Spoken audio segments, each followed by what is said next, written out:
작년 한 해 고추 농사는 어떠셨나요? 좋다는 것은 다 주고 추천하는 대로 해봐도 만족스럽지 못하신 분들도 많으실 겁니다. 고추는 빠르면 모종판에서부터 열매를 달기 시작해 농사가 끝나는 순간까지 수확이 가능한, 그러니까 양분이 엄청나게 필요로 하는 작물인데요. 그럼 양분을 많이 주면 풍년 농사를 지을 수 있느냐? 양분 공급에 앞서 아주 중요한 것이 있습니다. 바로 오늘 말씀드릴 내용인데요. 양분, 즉 비료를 많이 준다고 해서 양분이 충분해지는 것은 아닙니다. 뿌려준 양분이 유실되지 않도록 해주시는 것이 가장 중요한 고추 농사의 핵심인데요.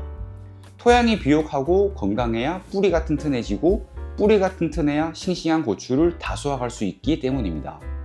그래서 오늘은 2025년 성공적인 고추 농사를 위해 건강한 토양을 만드는 방법에 대해 말씀드리겠습니다. 본격적인 영상 시청에 앞서 좋아요, 구독 눌러주시고 오늘 영상이 고추 텃밭 농사에 꼭 도움이 되시길 바랍니다. 텃밭 만들기를 검색해보면 가장 많이 나오는 첫 단계는 토양 검증을 통한 산성도 체크입니다. 산성도 체크는 왜 중요할까요?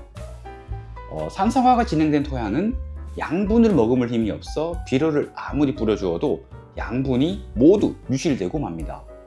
비료를 구매하신 비용과 열심히 뿌려준다고 힘까지 들었는데 기대와는 달리 작물에겐 오히려 양분 결핍 상태인 거죠. 그래서 비료를 뿌리기 전 산도를 맞춰주는 것이 아주 중요한데요. 사실 토양 검증을 안 하시는 분들이 더 많으시죠? 그래서 자가 진단하는 방법을 3가지 알려드리겠습니다. 한밭에서 산성화 예방 없이 오랫동안 농사를 지어온 밭, 전반적으로 배수가 좋지 않고 물이 자주 고이는 밭, 화학 비료를 오랫동안 뿌려온 밭입니다. 위에 해당 사항이 있으시다면 석회고토를 2-3년 주기로 뿌려줌으로써 토양 산성화를 완화시켜 주실 필요가 있겠습니다. 다만 석회고토는 다른 비료 퇴비와 사용 시 퇴비 가스장의 유발, 비료 성분 감소 등으로 이어질 수 있으니 퇴비 비료 살포 2주 전 단독 사용을 꼭 해주셔야 합니다. 오랫동안 연작해 오신 밭이라면 올해는 꼭 석회고토를 뿌려주시길 바랍니다. 이제 본격적으로 밭 만들기에 돌입하실 준비가 되셨습니다. 밭 만들기는 크게 2가지로 토양 건강과 식물 건강으로 나눌 수 있는데요. 먼저 토양 건강은 옛 어르신들이 농사 시작하기 전 소똥을 뿌려주는 것이 이 때문입니다. 유기물을 뿌려 토양을 비옥하게 해주는 것이죠. 유기물은 토양 내 유익한 미생물들의 먹이로 모래 알갱이들 사이를 넓혀 공극을 만들고 그 공극을 통해 수분과 산소 그리고 양분 공급을 원활하게 해줍니다.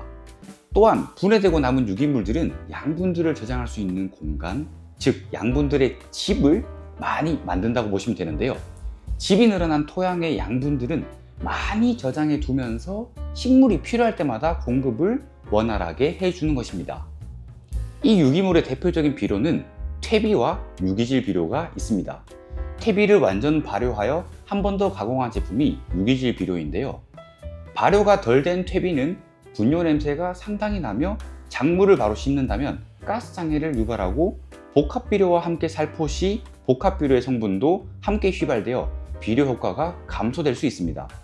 퇴비는 이 때문에 따로 뿌려주시고 밭을 갈아주셔야 하는데 퇴비 뿌리시고 밭을 갈아주시고 복합비료 뿌리시고 밭을 갈아야 하는 그러한 번거로움이 발생하므로 최근엔 완숙 발효된 유기질 비료를 사용하는 추세입니다. 유기질 비료는 세안하고로에서 나오는 오가닉 베이스 제품을 추천드립니다. 오가닉 베이스 제품은 일본 원재를 베이스로 항생제를 먹이지 않은 닭의 개분을 사용해 항생제를 먹인 개분에 비해 토양 내 미생물 번식이 빨라 작물 초반 성장에 아주 유리하며 천연 칼슘, 즉 석회 성분이 함유되어 있어 석회고토를 따로 뿌리지 않아도 산성화 완화 효과를 보실 수 있습니다. 20kg 기준 10평 남짓 뿌릴 수 있는 퇴비와 달리 50평까지 뿌릴 수 있어 편리하고 경제적이라고 볼 수 있겠습니다. 다음은 식물에게 필요한 양분을 직접적으로 제공하는 복합비료입니다.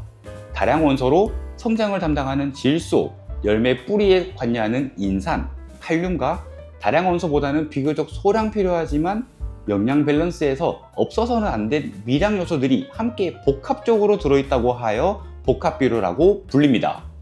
참고로 고추를 심기 전 뿌려주는 이 복합비료를 밑비료, 고추를 심고 나서 한 달 후에 뿌려주는 비료를 옥비료, 추비라고 부릅니다. 복합비료는 뿌리에 직접적으로 닿으면 뿌리 손상을 일으킬 수 있는데 걱정하실 건 없습니다.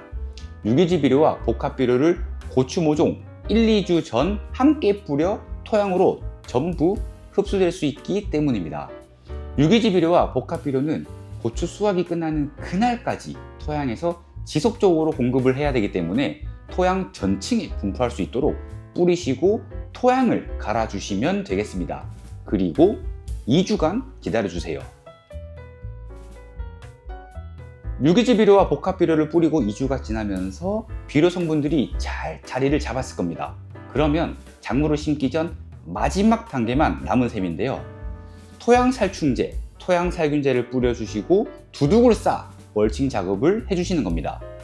토양살충제는 토양 내 진딧물, 응애, 깍지와 같은 해충을 예방해 주는 것이고, 토양살균제는 탄저, 노균, 흰가루병 등 병균을 예방해 주는 역할인데요. 토양 전층에 분포해야 되는 유기질 비료, 복합비료와는 달리 병해충 예방이 목적인 토양살충제, 살균제는 식물 뿌리 주변에 분포하는 것이 유리합니다. 그래서 뿌리시면 밭을 가시지 마시고 바로 두둑을 쌓은 뒤 멀칭 작업을 해주시는 것을 추천드립니다. 화학 농약을 사용하셨다면 뿌리 손상을 유발할 수 있어 일주일 정도는 띄우고 모종을 심어주시고, 비교적 안전한 유기농업 자재를 사용하셨다면 당일날 바로 모종을 심어주셔도 좋습니다. 오히려 바로 심어주시면 약효를 가장 오랫동안 보실 수도 있습니다. 만약 뿌리신 복합비료가 미량 요소를 포함하고 있지 않아 추가해주고 싶다면 붕소나 미량 요소는 이날 함께 뿌려주시면 되겠습니다. 안전하게 사용하실 수 있는 유기농업 자재를 추천드리자면 대유에서 나오는 인기가 가장 많은 총진싹 잎제와 병해뚝 잎제가 있습니다. 미생물을 기반으로 한 친환경 제품으로 미생물 경쟁 간의 우위점을 이용한 안전한 제품입니다. 두 제품 모두 3kg 기준 회사 권장량은 150평 정도이나 100평 정도까지는 여유있게 뿌려주시는 것도 추천드립니다. 토양살충제만 뿌려주시는 분들도 상당히 많으신데요. 작년 한 해 강우량을 보면 한 달 내내 비가 올 정도로 날이 어둡고 많이 습했습니다. 고온다습한 환경을 좋아하는 탄저병과 같은 균을 예방하기 위해 토양살균제를 꼭 함께 살포해 주는 것을 추천드리겠습니다.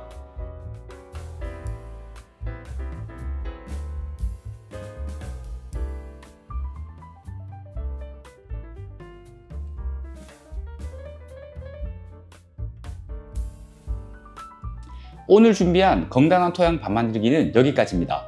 혹시 토양 밭 만들기에 대해 좀 더 궁금하신 내용이 있으시다면 댓글을 통해 답변을 드리도록 하겠습니다.